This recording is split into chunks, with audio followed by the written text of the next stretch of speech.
You're listening to WCOM LP 103.5 FM Carborough and Chapel Hill.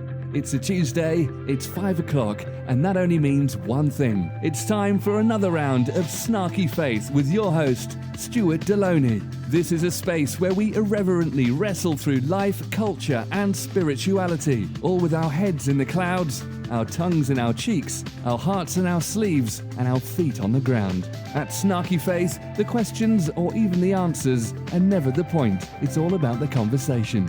So here's your host, Stuart Deloney. Well, good afternoon and welcome to another round of Snarky Faith Radio. I'm your host, Stuart Deloney, and joining me as always is my trusty co-host, Ben Triplett. Ben, we have big news. Actually, you've been I feel like you've been the star lately here. What's up, Holmes? And with lots of big news, because baby's on the way. And also now you are a therapist with an occupation. Yeah. Or an occupational therapist. An official one now. A fish. Yes. It happened. Yeah, I'm excited. No, I think that's awesome. No more big, gigantic exams to take, so that's... You have made it out nice. The other end of education. Yeah, Do you feel like you're overeducated now? Yeah, that was a lot of... I appreciate my education, but I'm done with education for a little while. I'd like to put it into practice for a while. Yeah, I'm with you. I appreciate it. I enjoy it. I love going through it. But one thing I don't like is paying for it. Yeah, that too. It'd be nice to get that out of the way. But yeah, it's kind of a new step into. I think when you're younger, or at least when I was young, I can't speak for anyone else, but you sort of see your journey through life as, I'm going to go to this university or do this degree or whatever, community college. And then after I get that, then I'll get a job. And then it's sort of like blank static, after that you just have a job. But one thing that was helpful in our program, and just having work experience, just knowing that kind of this is just another first step, towards hopefully becoming proficient at what I'm doing. Just because you learn something in a classroom doesn't mean you can go out and replicate that in the world. So, but I would tell you, in that realm of the world, you are far more proficient than I am. So it's about perspective. I don't know. I'm going to be going into mental health, so you may be able to diagnose me. So today we wanted to do.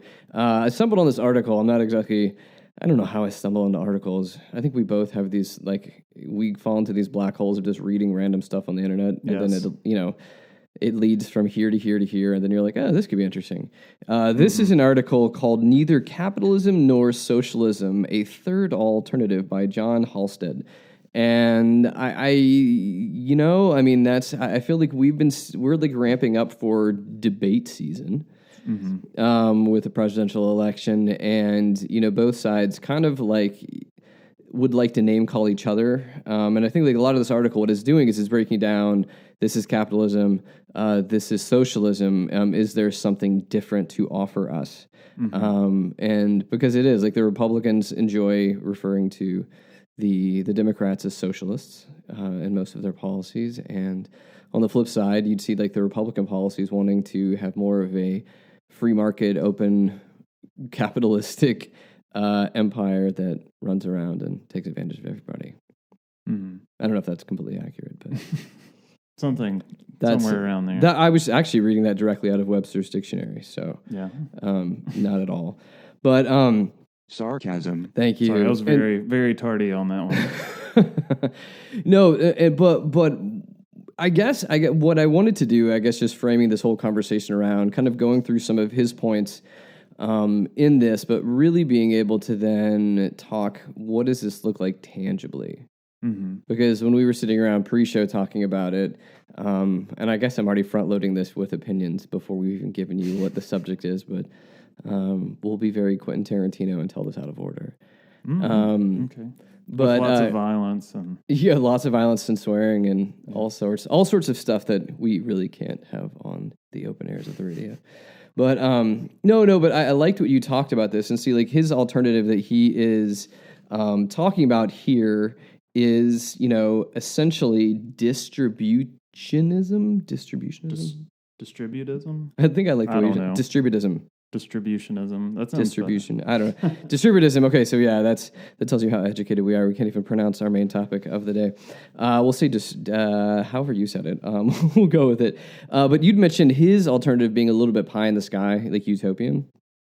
Yeah, and well, I realized as soon as I said that I think utopianism has become a kind of a dirty word now. I mean, I meant it literally. It reminds me of Thomas More's Utopia. Just sort of, this is like the ideal image of what a community could look like, and I mean he was Catholic. It's not very, wasn't he? I think Thomas More was Catholic. I believe so. So, or I guess to them he is Catholic. You can't say was.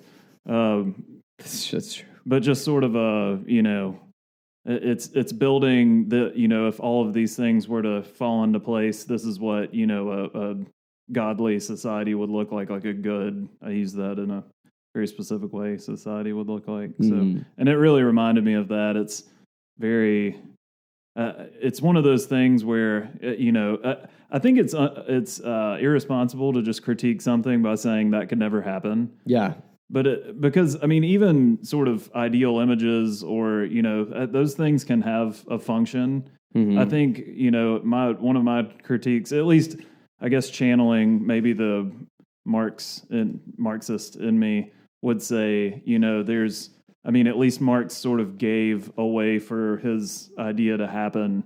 And I don't feel like there's a whole lot of like, what do we do in this description? I mean, given it's a 3-page article. So, I mean, there's not a whole lot of room to do that. And I don't really agree with Marx's vehicle for, don't feel like killing people is really the way to change things for the good. But, so that's your plan B. Right. Generally. That's the 80s action. It's always in the back pocket. Exactly. But no, but they were the real Marxists. Taking it out. Which I will have to. I believe it was, and these are so dumb, but I've taken when I see these things pop up on social media, I just like sharing them to my wife. They're it's essentially where you take a famous movie scene and then you add "My Heart Will Go On" from Titanic. Oh wow, that reminds me of the Giles theme. Goes with everything, but almost the opposite. No, but it just makes everything more dramatic. And so I think her favorite one, and she just kept laughing over this, was towards the end of Rambo 2. The helicopter. Where he, spoiler alert. Well, I don't think it was Rambo wins. Yeah, basically. I think with a rocket launcher. Yes. Well, I think it's before. Yeah, it's before the helicopter scene where there's like a guy standing there shooting at Rambo, and he has the, I'm assuming it's an explosive tipped arrow. Oh, okay, yeah. He does that. It's basically where he uses the exploding arrow on one guy. Yeah. Yeah, that's pretty hilarious. It is. So yeah, it's from that point forward, kind of moving on in it, and it's dramatic. It's beautiful. And I have no idea why that even came into play. Oh, 80s action movies. There we go. Okay. I feel, I'm a little ADD today, apparently. But no, what Halstead, what he gets at, I mean, I think at the beginning of this, and I think we've done this a bit before, but I think there's some interesting points about how he deconstructs capitalism on the road to getting to this alternative. And one thing that I know, I really appreciate what he'd written, and it's something I think he encapsulated very well. He says, our capitalistic economic system is fundamentally incompatible with a healthy planetary ecosystem. And that's been one thing I've just really been wrestling with. When we did the show a little while back about, I guess, again, about third alternatives, voting for third parties. And being able to look at, what does it mean to be able to move forward? And, there's some good stuff I've seen the libertarians have, but there's also, they don't care about the environment at all. You know what I mean? I think they're very capitalistically minded. I mean, definitely I have, I do know some people that work in, one person specifically, and granted, I haven't. At this point, he's writing articles that are way over my head, and I just don't understand economic theory, so there's no way for me to know now. But I know discussing with him a while back, just the sort of hardcore heart of capitalism is this, you just sort of trust the system that the market kind of like works everything out. It'll keep itself in balance. Yeah, and it tends to, and I mean, I'm not saying that this is completely wrong, but if I know a lot of times he would say, well, there was this problem in history, and when the market sort of arose there, then people, had food, and it sort of made things better. I think some of the assumptions are that sort of like Maslow's hierarchy of needs, like, you need to fulfill certain things in a person's life for the community to be better. And so, I mean, some of those things are at the heart of it. But yeah, I think, and he's definitely a libertarian. So I think in a libertarian, not every libertarian, but sure. I think in general, you would think, completely just don't worry about the government regulation. You just let the market regulate things, and that will, sort of self-interest in the market will make things better. And they have math to prove it, but I can tell you that there are plenty of kind of products or consequences of our market that have really hurt places in the world. So I'm sure that some people would argue that's because it is regulated, and to some extent, I feel like you're sort of interjecting after the fact, saying, well, if it would have been perfect, it would have worked out and everybody would be happy. But I just don't, I don't trust that really. So. Well, yeah, I mean, you're right. I mean, there's certain things that we've had innovations to where, like with electric cars and other things of that nature, that once things become either popular enough or inexpensive enough, folks will supposedly adopt more. And so that would be the idea that innovation eventually, leads to fixing these problems, which is also, the innovation is also market driven. Right. Well, I just feel, and one of his points, I think, in this article is that capitalism doesn't really account for the fact that a smaller amount of people are going to be, sort of generating and that wealth. And definitely, I mean, in reading through this article, I think he is taking a hard, like, Marxist sort of critique of capitalism, because he does say, capitalism is built around the idea that, few people control the wealth, and then you have a working class. I mean, that's Marx, that's Marx's kind of critique of capitalism, which there's nothing wrong with that, but he doesn't really, I don't think he states that. And I think in the early 20th century, so he's citing certain Catholics, I think, in the early 20th century throughout like sort of the social movement. There's the workers' movement in the Catholic Church, things like that. They definitely were, I think, I don't want to say like driven by Marx, because obviously there's a huge disconnect there with Marx not believing in religion or not really supporting religion. But I do think some of those ideas kind of infiltrated Catholic thought. And it was sort of this push for, there's kind of a moral, we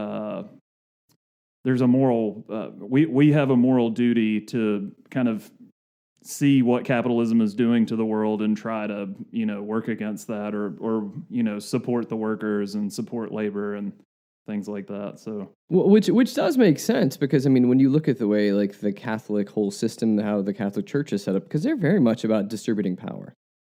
Right? I mean, it's not about hierarchy or power being held by Sarcasm. few. Thank you. Yeah. No, which is interesting that it erupts out of that. Right.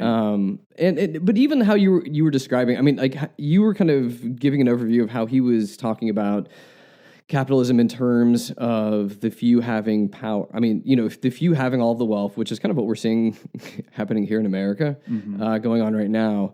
But isn't that, there's the wealthy few, and then there's the worker class that don't have. That's kind of like history repeating itself all the time, right? I mean, that's not completely just capitalism's fault.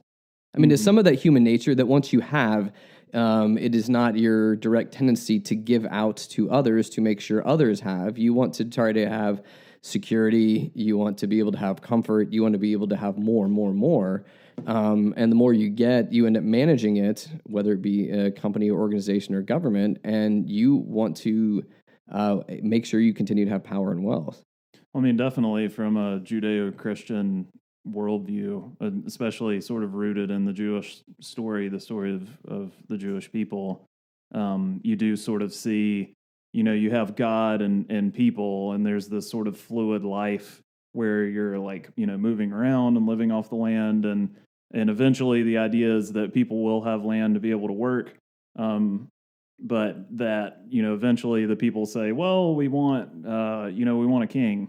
They kind of have like judges who are sort of standing in that place, and again, it wasn't the best system. Judges is like the most violent book in the Bible, but there's still sort of this fluidity.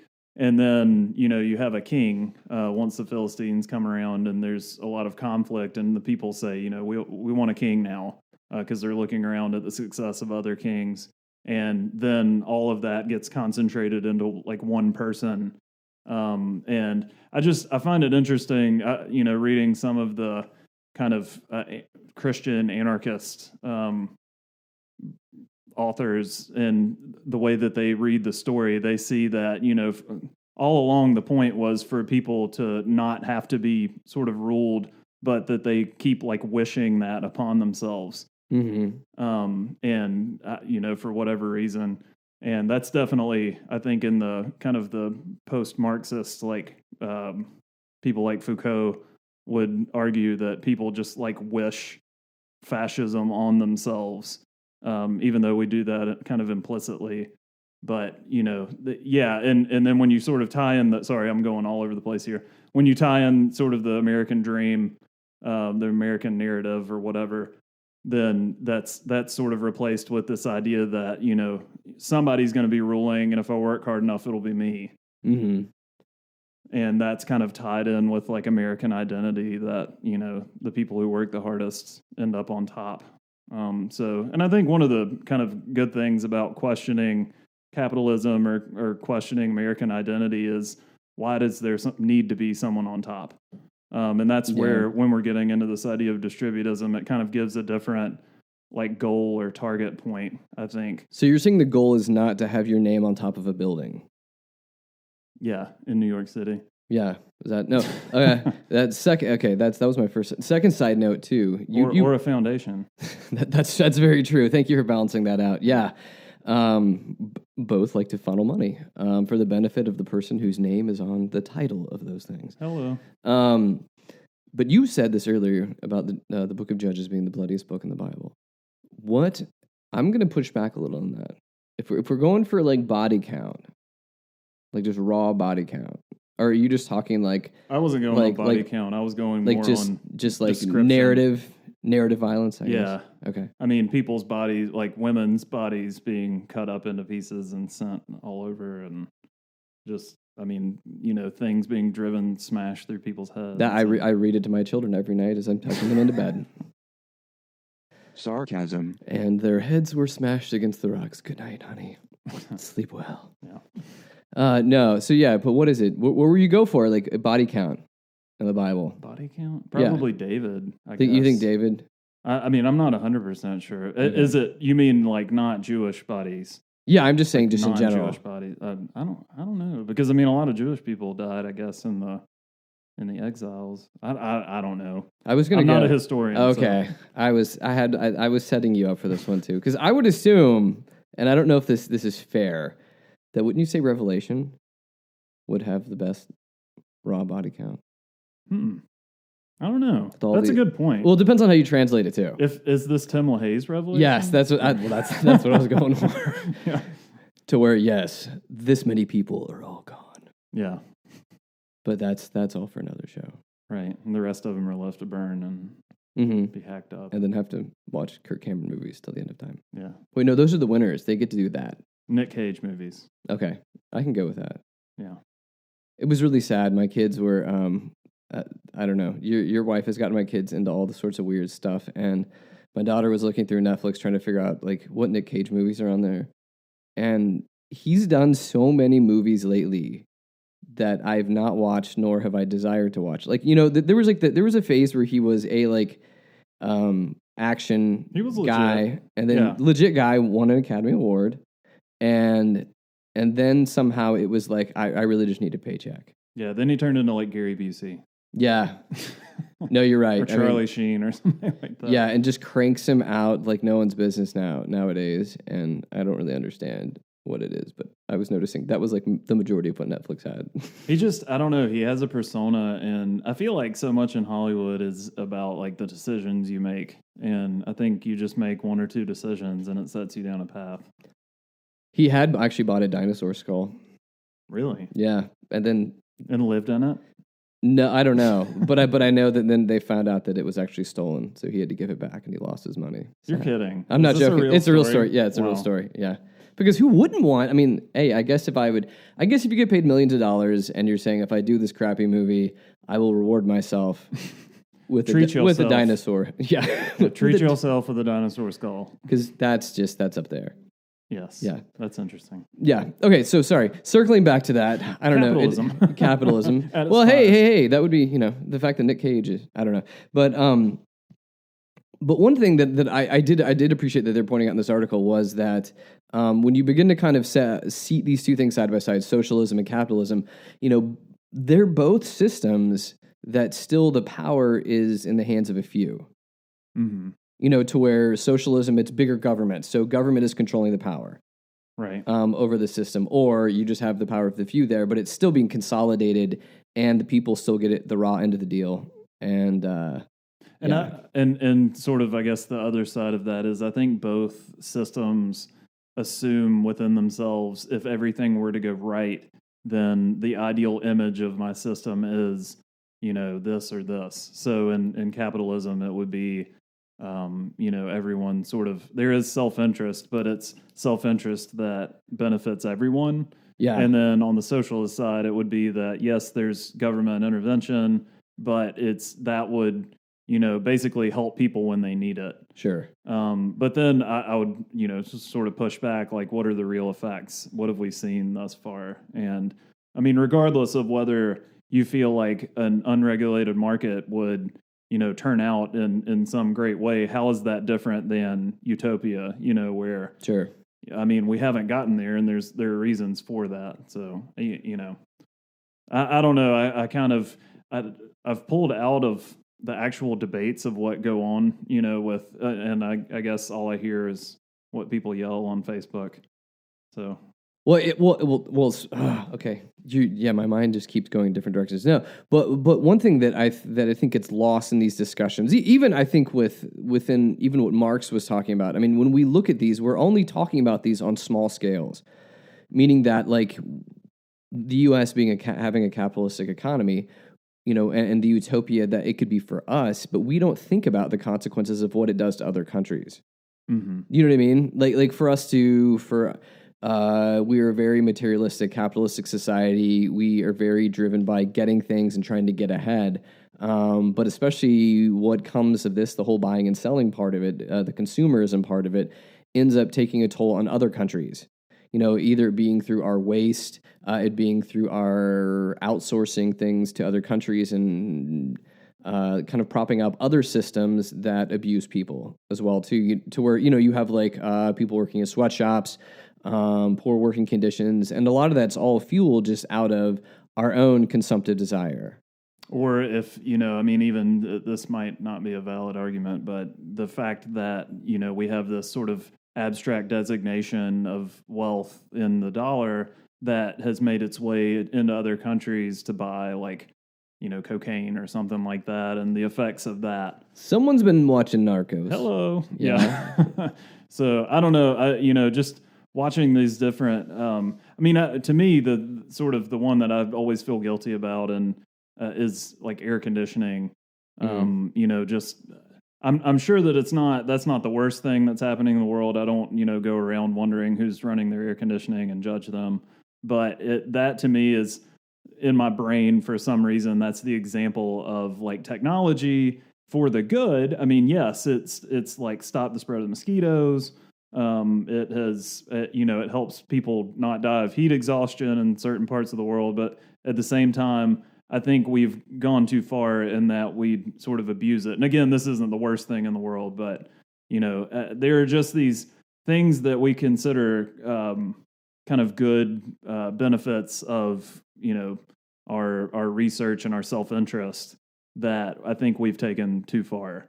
Or something maybe like meat, for example. The production of meat, I think for one, we're just using way too much water in cattle production. We don't need as much red meat as we have. We consume way more than we need, and it costs so much energy and so much water for us to kind of be on this path.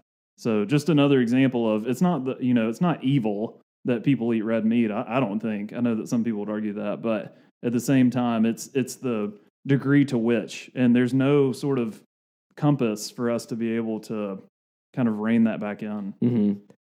No, you're right, and that's not. There aren't those kind of checks that we're saying, but the market regulates it out, right?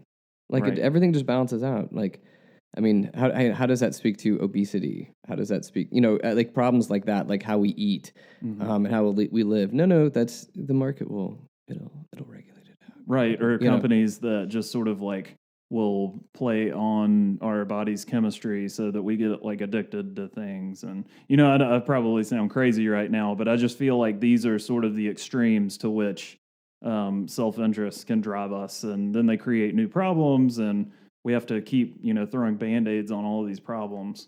Well, I would agree with you, because I think that there's addictive chemicals in Chex Mix that makes me keep eating it. So yeah. I would agree. It's insidious. Sarcasm. No, I really do. Are you addicted to Chex Mix? I can be. If there's a bowl, I have a hard time saying no. I'm addicted to Nintendo. Okay. I've not eaten that yet. No, I'm kidding. Did you know that also, side note, that the whole, I guess, Mac rollout, their big... Oh, of Mario? Yeah, you heard about Mario? It's like something. I'm guessing... It's an iOS game. Yeah, isn't it going to have something to do like tracking your walking or something? And maybe, I'm not sure. I feel like that. Completely. It's kind of like Pokemon, where the more you walk or the more you move, it benefits you in the game. Maybe. Something I'm not like sure. that. But it is. I don't know. It's interesting. Are people still doing that? What, Pokemon? Yeah. Oh, I'm like sure. Pokemon Go. I mean, as much as it was. My wife is. Okay. I always gauge it because my kids have kind of like I don't know if this is where this fits into the whole conversation. My son figured out a hack for Pokemon Go, where it's not really a hack of the. Don't tell which one, because it's illegal. Oh, it's not actually a hack of Pokemon Go. It's actually a hack of your GPS. Right. So he's been running around getting Pokeballs and fighting people in like Paris and things of that nature. Okay. Yeah, but at that point, it's one of those things like with hacks and things like that. It's fun for a little while, then you're kind of like, what's the point now? Yeah, like the God code in a game. Yeah, you do it for like 10 minutes, and it's like, well, this has lost its. It is totally lost it. Point. Much like us right now. No, but I like how Thanks, capitalism. No, but I like how you bring it up, because one, when we begin to talk about these, and when people write about them, they're doing it in an idealistic sense, in a perfect scenario, in a perfect world. But what we have to begin to do is talk through these things where we're at right now in history. Mm-hmm. And you know what I mean? Like, it's not like that we can like say, oh, let's hit the reset button and start over. So how would you describe distributism then? Okay, so yes, I'll use a few of his words to do that, but yeah. I guess that's probably the easiest. We've knocked on capitalism a lot. Maybe I know. Should we knock on socialism a little bit? We can knock on socialism. I mean, I think ultimately it failed. Yeah. Womp, end of story. Does that work? Yeah. Okay. No, I don't know if we need to keep going over that, but I think that some of the points he has in here with distributism is that it's really focusing on small local scale as opposed to global scale. For what you're making, for the land. Well, yeah, I guess the land is a big issue too, correct? Okay, so here's, I'll hop right into that too. I was getting ahead of myself in that. So he asked, hey, so what does this actually look like? Well, private property would still exist, but most property would be owned by families. Small family-owned farms and artisan businesses would produce most goods. Most people would grow at least some of their own food, and the rest would be produced as locally as possible. So, I mean, we're seeing like it's, it has these ideals of us being connected to the land, and interconnected and dependent upon one another. Are there other points I'm missing that you're thinking of in this? I mean, well, the government would sort of, the purpose of the government would be, he says, to provide mutual defense, ensure that human rights are respected, and foster cooperation amongst smaller political units. So I was wondering, like, how is that going to work? I feel like maybe, as a solution, which I think some people are kind of wondering about now, maybe de-incentivizing government positions. I saw one of those little, share this if you don't, want bad luck for 7 years kind of things floating around on Facebook. Does that still work on you? Yes. Okay. I haven't clicked on anything on Facebook in like 10 years. Okay. You're terrified. So it was something like, if this post just reaches 100 people and we get so many petitions, that kind of thing. Basically, they were saying we should cut the budgets of certain government positions, which, I mean, to be fair, I think really, I don't think that they make enough money in their salaries for that to make a huge difference in our debt. Sure. I think it happens more kind of outside the bounds of those salaries. But at the same time, I feel like, if there needs to be some this isn't going to be a word, de-incentivization. We need to de-incentivize some of these positions because, when you're in that position, you kind of are able to make the rules, you're able to pull the strings, then there is going to be a lot of wealth or too much kind of coming in your direction, and then more people are going to want to do that. Yeah. Whereas if you do want more people, growing food or with sort of taking care of these smaller units, you're going to have to give them a reason to do that. So yeah, and so like I think the core heart of the stuff that he's talking about here, I don't disagree with. You know what I mean? The idea of like care for one another, care for the earth, kind of, I mean, people looking out for one another. I mean, again, I don't disagree with the heart that's behind all of this, but where I get to, and I think you brought this up too when we were talking before the show, is, how do you do this? Like, how does that even move forward? Like, the idea of, one, I mean, do we have to redistribute the land? You know what I mean? Or is it, I mean, and all these kind of things, like I don't even know where you would begin to walk down the road towards this kind of stuff, which, you'd use the word utopian earlier. And these are great. I mean, I feel like a lot of these ideas are wonderful, but they're great, like, for people to philosophize about. Mm-hmm. You know what I mean? As opposed to actually doing this. Like, I know there are, like, in smaller areas, movements for kind of homesteading, right. Which is, you're doing that right now. I mean, we've done that in the past. And, where you begin to try to have gardens and raise your own food and do better for the environment, et cetera, et cetera. I mean, so I think there are, like, especially, or, eating local, eating green, those kind of movements that happen around there, but it ends up still being a vast minority, compared to the majority of consumers that we're dealing with right now. So I think that, like, if you were to, like, hypothetically, right, we get in, it doesn't matter who the president is, and they say, all right, we're going to divide the land back and give it to people. Okay. First, I don't know that would ever happen or ever go well.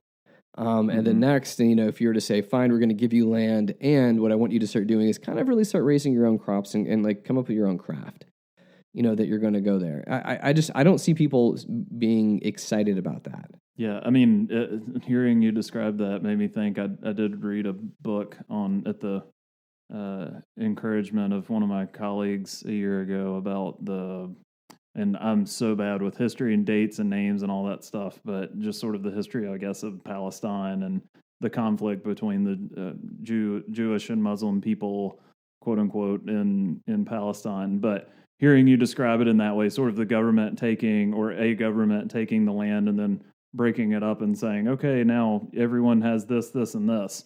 That's kind of what happened, I think, after World War II in Palestine, and we can see how that is, not working over there right now. So, and again, I think it is sort of an easy critique to say, well, this could never happen.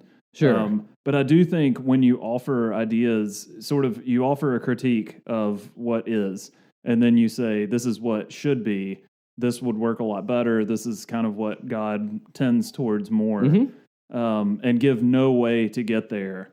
That also is kind of irresponsible. Yeah, and I think with a lot of these, if you get to the heart of this, because again, the heart of this was really about the individuals, like taking care of families and taking care of neighbors and really being interconnected in that way. And I think that there's small ways we can start doing that now. I think that for this to happen on a large scale, I don't see anything like that ever happening. You know what I mean? Like I feel like the game's already, it's trying to change your game plan, after you're pretty invested, you're pretty far into the game, moving forward. And it doesn't always, you can't always be like, can we just like have a mulligan here and start over? It doesn't really work like that. And especially like, I would even say a lot of these ideas are not even very attractive to people. If you look at the way the people consume, you go into a grocery store because you want to be able to have an option to be able to eat whatever you want at whatever time you want. It's even crazy to think about how we can go in there and I can get fruit that is not even in season in this hemisphere. Right. Whenever I need it for a recipe, right when I want it. And so I think some of that, I don't see Americans giving up their need for immediacy anytime soon. I think that's going to continue to get worse. We're now we're developing drones to be able to deliver pizzas or deliver things from Amazon. Right. I think that we've come to a point where, like, when people are waiting in line for just a few seconds, you have to get on your phone and start doing stuff because we are impatient. And we are not, I feel like we've moved away just fundamentally as being a people of process. We don't want process. We want it right now. Like we want it, like, figure out how we can do this. Like, I feel like we're moving in a direction very counter to having us more connected to the earth. And I think that we can see what's happening, especially with what's happening with the environment now, that this is where this has led us to. So I think that, again, and I know I'm not trying to like throw cold water onto the whole thing, but I am saying is I think it has to start small. I think within small communities of people that are not trying to live outside of life or try to be utopian. I think you have to still be engaged with others, I think being engaged in a community of people, but I think it also needs to do, which again, I think you can bring in the Christian ideals and ethics that you go out and you live in and amongst folks that aren't like you. And you're there to help them and to hopefully bring, I don't know, bring positivity into their life, bring good things into their life as opposed to just being like everybody else. And that, again, I guess I'm talking about this in a very pie in the sky way. It's really hard to do that in this conversation and not get too, get too dreamy or fluffy. Yeah, I'm a huge fan of Deleuze. I know I've mentioned that on the show before. And when in his critiques of capitalism, he talks about how capitalism as a system kind of abstracts and then conquers like everything in its path. And just, even sort of describing like homesteading that happens now and these sort of smaller movements, they're happening within capitalism. Sure. That's kind of what you're describing. And that's one thing I find appealing about Stanley Hauerwas. Not to just turn into I'm not like a Hauerwasian fanboy. I know I mentioned him a lot on the show. Even though you do have a tattoo. Yes, of his face on my back. Mm-hmm. Yeah. Yeah, on my lower back. Yeah. But make sure. No, but actually, I don't think you should. No, I like it because, when you pull up your shirt in the back, it's just like, you just see like his nose and up, like above your belt peeking line. He is. And he looks kind of crafty and you just don't know what's going down below. So it's kind of like, hey, what's going on, Stanley? But I don't know. I appreciate that one thing he critiques is this sort of notion of like false peace, because I feel like people do tend to kind of follow like an ideal image of what they think, the world should look like. And even in this description, I think there is some of that. It's sort of setting up this, well, if only we do X, Y, and Z, then the world will look like God wants it to look. I don't know if that's fair. I don't know if he's going that far, but I know Hauerwas says, he's a pacifist, and he's not saying, if we just stop being violent, that violence will end.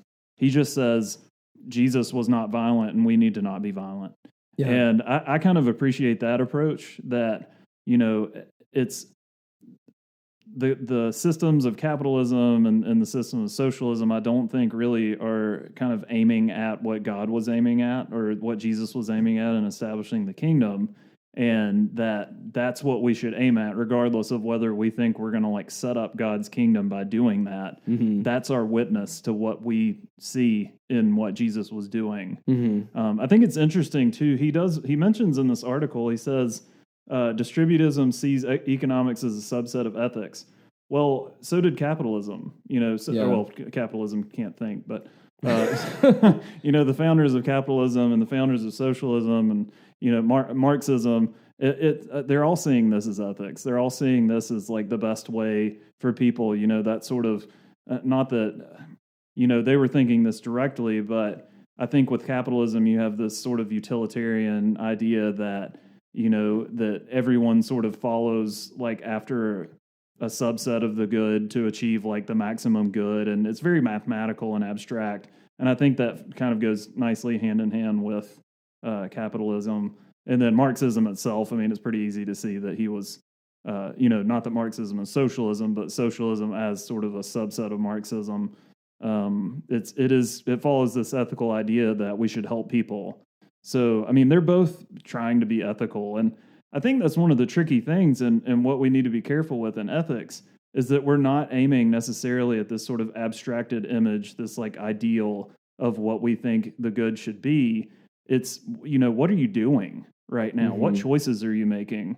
And I might be getting Hauerwas wrong, but I think that's part of what he's critiquing in ethics right now, is that we just always aim at these sort of fake things when we really should be asking, what am I actually doing? And is that, a good choice or a bad choice? Well, no, I think you're absolutely right with that, because again, what we've really spent most of the time here doing is we're critiquing, either all these ideological systems, and ideological systems are not the same thing as making personal daily choices.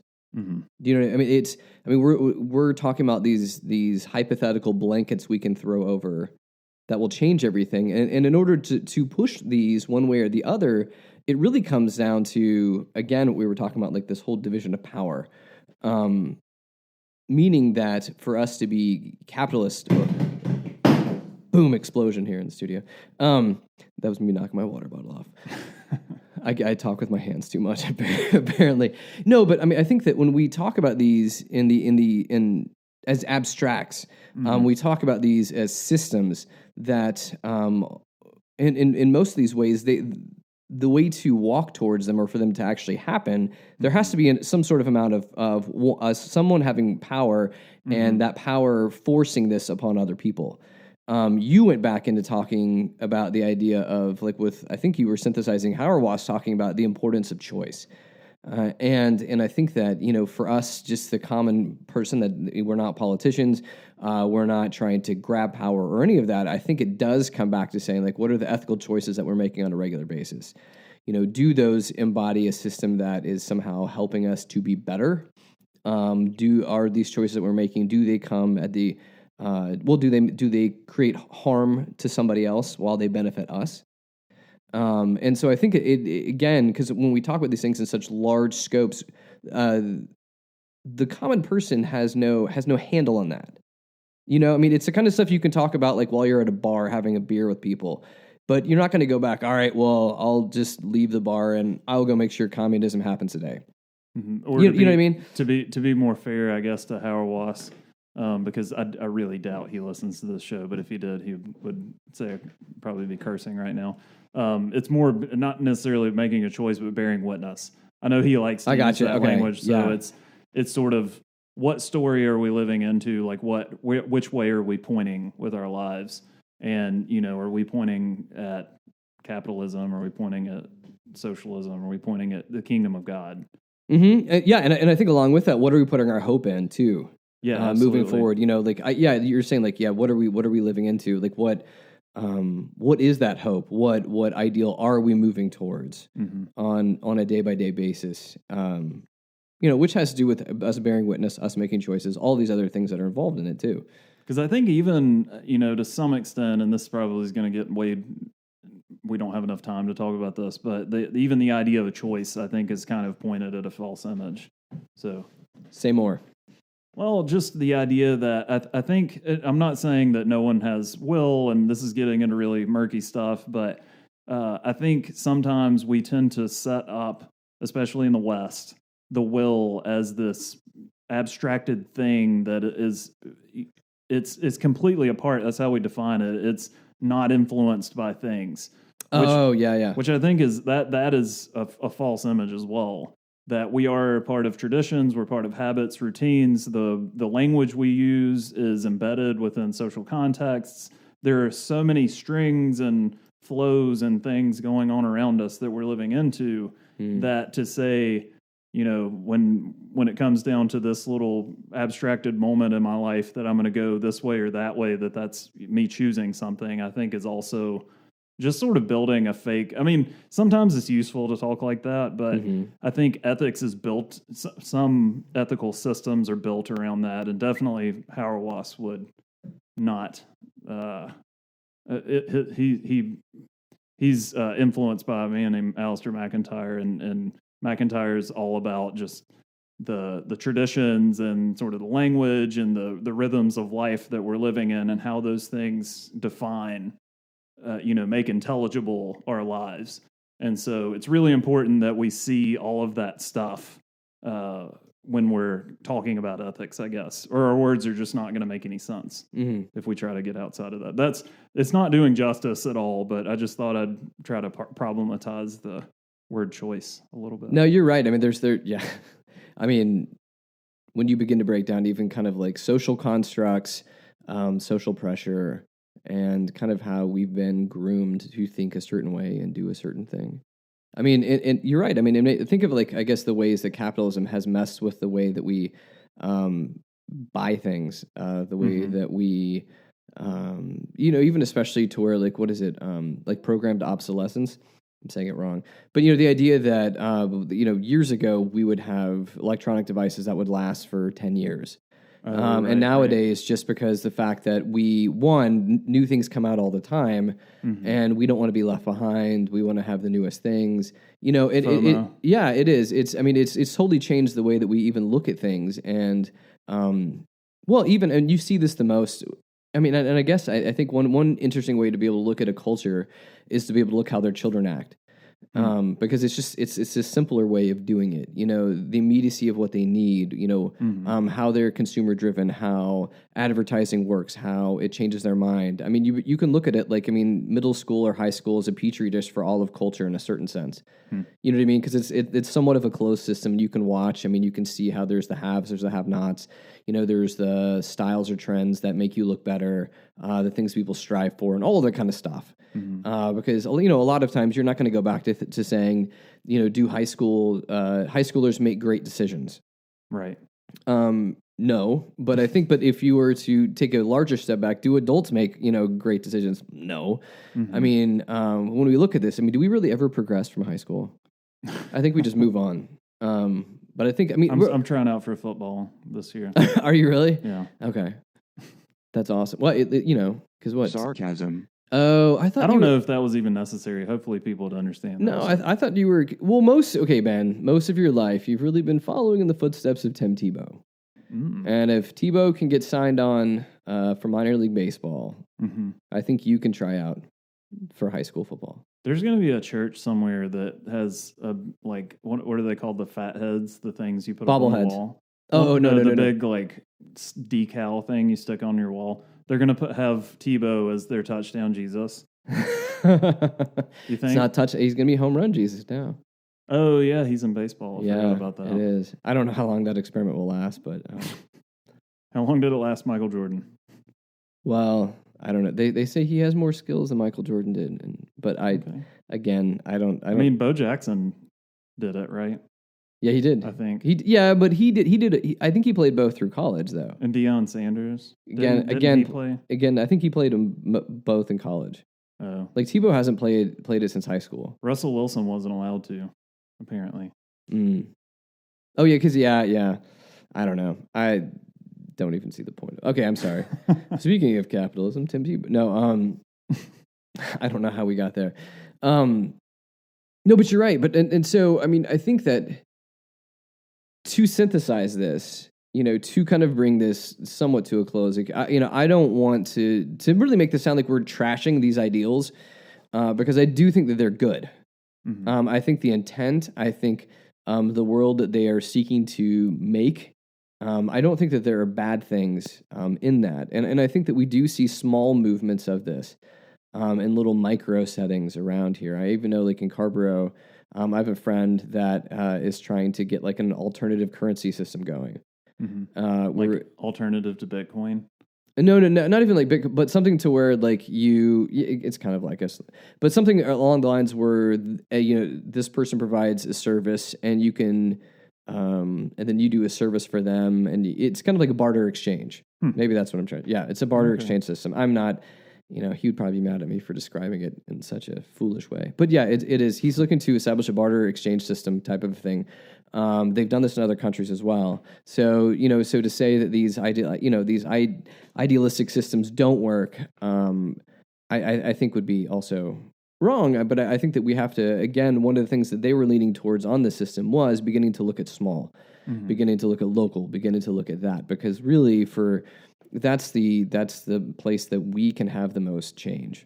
Yeah, I think our ability to change. It's not. I don't mean to poo-poo the whole thing. It's just I think the point at which I tend to cringe a little bit is when people put an ism out, that they throw out some sort of term for their and it's not his idea. He's actually, he cites other people who came up with the ideas behind distributism.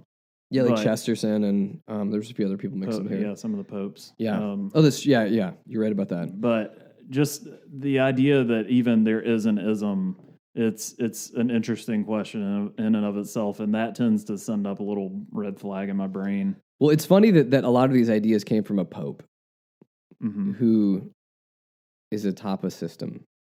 Yeah. Where there's so much power that is consolidated in that system. So much wealth, so much decadence, so much. And again, we're not saying the current pope. This is a former pope, but you know what I mean. Like it's also kind of, I don't know. It oftentimes feels weird when you get these powerful, wealthy people that are philosophizing about what is the greater good of the peons. Like Warren Buffett. Yeah. That prickles me a little bit. That it's really easy for you to talk about that because you don't have to work anymore. I'm not saying that he doesn't, but come on, dude. I don't want you talking for me. But yeah, I think the idea behind the Pope was again there, and I think some of the popes have definitely embodied looking out for those who don't have power and those who don't have wealth. And maybe that's why it's even though it's ironic that you do have this top-heavy institution promulgating these ideas, that's what it's supposed to do. That's how it's supposed to work. So at least thankfully there were. And I have friends that are Catholics that are very much moved by some of these ideas, and it's nice to be able to share, to have common ground with people and different traditions and things like that. So isn't the movie Spotlight about this? About the altruistic nature of the Catholic Church? Oh, okay. I didn't. It just occurred. I was trying to think, what is Spotlight? Can't. I'm so out of the movie scene right now. But it's it's an interesting film. But yeah, that's about the sex scandal. Sorry. Yeah. I just sarcasm. It's like a really late one because I didn't get the joke. Okay, so final thoughts on this. Again, I think one of the things that we were both critiquing is the fact that when we get into the land of isms, those don't give people much to do. Or to embody or to do that. So I don't know. What are your final thoughts as we approach the end of this hour? I just think I do think it's good to entertain, listen to criticisms, but also just be careful that you're buying into some other solution and to really see, what's feasible for me to be able to do. When I was 5 or 10 years ago, I was railing against government and all that, sort of the idea of government. But I mean, how much good is that really doing?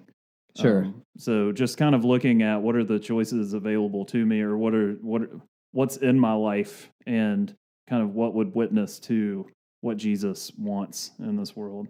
And I think that, ultimately we have to just remember that these kind of blanket things that are isms, switching from one to the other doesn't fix problems. Mm-hmm. It just creates a whole other set of problems. And so I think that it goes back to, what do we do on a local, smaller basis? And actually do something. Yeah. Instead of just having a radio show and talk about it. Yeah, exactly.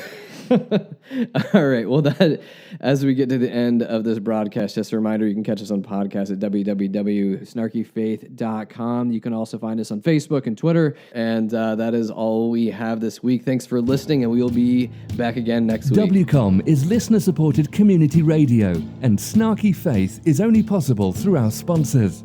Aqueduct Conference Centre was established in 1978 as a peaceful destination for small group meetings, special events, conferences, retreats, and weddings. For more information, go to www.aqueductcc.com.